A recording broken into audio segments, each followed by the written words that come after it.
Jos oot joskus miettinyt, ottaisitko opintolainaa vai ei, niin tässä videossa mä annan sulle 5 syytä, minkä takia sun ehdottomasti pitäisi ottaa sitä ja miksi. Mä oon Mika ja kiitti kun tulit kanavalle, mennään ekana heidän kimppuun. Eli se ensimmäinen ja varmaan yleisin syy, minkä takia opintolainaa ylipäätään otetaan, on se, että se tuo joustavuutta opiskeluihin. Eli opintolainan kanssa niin sä pystyt käytännössä täyspäiväisesti keskittymään pelkästään opiskeluihin, etkä sä tarvii mitään sivuduunia siihen ohelle. Ja tää on varsinkin tärkeää, jos sä asut yksin, koska todennäköisesti sun asumistuki ja opintoraha, ne ei välttämättä riitä kattamaan sun kuluja, mitä sulla tulee opintojen ohella. Niin tää opintolaina on tavallaan tapa bridgea se gappi ja elää jopa vähän leveämmin kuin muuten voisi. Tämähän on siis se yleisin käyttötarkoitus opintolainalle, mutta mielestäni on myös parempia vaihtoehtoja käyttää opintolaina, mutta niihin tullaan myöhemmin tällä videolla. Mennään sitten seuraavaksi puhumaan noista koroista ja ylipäätään mikä on tänä päivänä se korkotaso. Eli tämä korkotaso on se asia, mikä on nyt paljon puhuttanut viime aikoina opiskelijoiden keskuudessa. Ja tämä korkotaso, se nyt nousi tässä vuonna 2023 ja se nousi sieltä hyvin alhaisista, jopa miinuskoron lukemista, niin tuonne noin 4%. Nyt on kumminkin otettava huomioon se, että tämä 4%, niin se ei todellakaan ole vielä mikään paha korko. Se on itse asiassa vielä ihan ok korko verrattuna esimerkiksi kulutusluottoon tai esimerkiksi autolainaan. Eli esimerkiksi referenssinä autolainassa korko saattaa olla esimerkiksi 5%, jopa enemmän. No miten nyt sitten tämä 4% korko vertautuu siihen aiempaan tasoon, milloin korot oli vielä tosi alhaiset? No käytännössä kun mä katsoin, niin se vertautuu silleen, että se sun Kela-hyvitysmäärä, minkä sä saat silloin kun sä valmistut, niin se käytännössä nyt syödään tällä 4% korolla. Eli jos sulla oli vaikka prosentin korko aikaisemmin, niin tämä 4% korko, se aika lailla se syö sen Kela-hyvityksen pois. Mutta sulla ei tule sinänsä niin kuin lisäkustannuksia siihen päälle. Niin kuin näette, niin 1% korolla kokonaiskustannus on 24 000 euroa. Ja jos tämä korkoprosentti olisi sittenkin 4%, niin kokonaiskustannus on 29 000 euroa. Eli 5 tonnia tulee lisää kuluja. Ja käytännössä toi opintolainahyvitys näillä mun statseilla on 4700 euroa, niin se vaan meinaa sitä, että prosentin vs 4% korko, niin käytännössä vaan toi opintolainahyvitys syödään siitä pois, mutta muuten asia pysyy täysin ennallaan.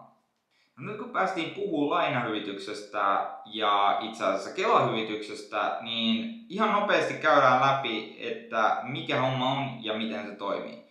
Eli käytännössä silloin kun sä valmistut, niin Kela maksaa sulle hyvityksen tästä sun opintolainasta, mitä sä oot ottanut. Ja se menee seuraavanlaisesti. Eli opintolainahyvitys on 40% siitä opintolainan määrästä, joka ylittää 2500 euroa.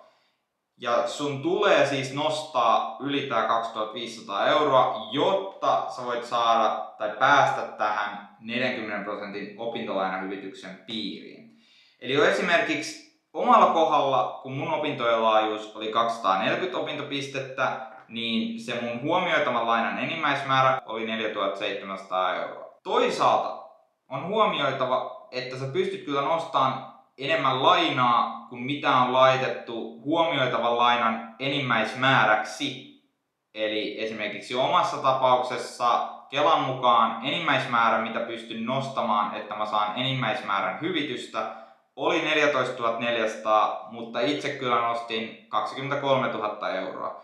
Eli on mahdollista nostaa enemmän, mutta riippuu henkilöstä, haluuko nostaa vai ei. No, jotkut teistä ihmettelee ehkä, että minkä takia mä otin sen huomioitavan lainan enimmäismäärän verran enemmän vielä rahaa.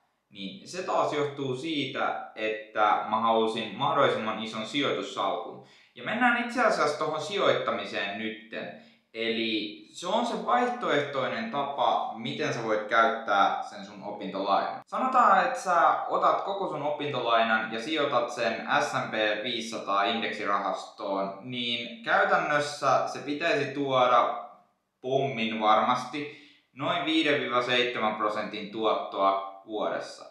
Ja tästä kun lasketaan, että korkotaso esimerkiksi tällä hetkellä on 4%, ja jos esimerkiksi tämä S&P 500 indeksirahasto pystyy tuottamaan 7% tuottoa, niin 7 - 4 on 3, eli jäädään 3% vielä plussalle. Tämän takia mä otin maksimin tai ylimaksimin, mitä pystyy ottamaan. Kumminkin nyt näin jälkiviisaana tajusin, että olisi ollut vielä yksi ehkä parempi vaihtoehto, jos mulla olisi ollut joku bisnesidea valmiina. Eli jonkinlaisen yrityksen perustaminen näiden opintorahojen perusteella. Esimerkiksi en itse näe, että olisi mitenkään hullunkurista perustaa vaikka yritys näillä opintolainarahoilla. Hyvä esimerkki voisi olla vaikka ikkunanpesuyritys.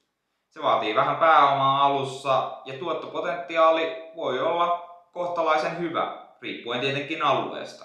Toki tässä on kumminkin otettava se huomioon, että yrityksen vetäminen vaatii aikaa ja se vaatii energiaa, kun taas se, että rahat laittaa tonne jonnekin indeksirahastoon, vaatii paljon vähemmän harmia ja sen voi suoraan tehdä vaikka kotisohvalta.